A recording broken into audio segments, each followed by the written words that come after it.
आपले मंत्री तरुण आहेत आणि आता त्यांच्याकडे पहिल्यांदा हे मोठी जबाबदारी आलेली आहे.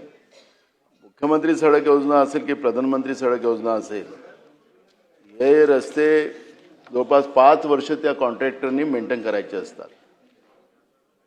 पण एकदा रस्ते झाले की आमच्या काही लक्षात असं आलेलं आहे आणि पूर्ण महाराष्ट्रात होतो हा खेळ की त्याला 5 वर्ष मेंटेन केले जात नाही.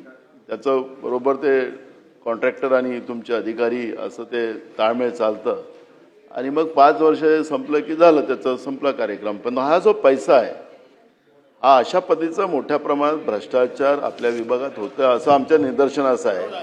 आणि म्हणून आपल्या विभागाच्या माध्यमातून हे पुढच्या काळात असं होऊ नये. आता जे आपले चाललेत जे 5 वर्षाचे जे काही रस्ते झाले आता आहेत मेंटेनन्ससाठी, ते अद्यावत असावे आणि ज्या भागामध्ये अशा पद्धतीचं कुठलं झालं तर त्या अधिकाऱ्यालाच सेवेतूनच मुक्त करणार अशा पद्धतीचं धोरण शासन आखेल का,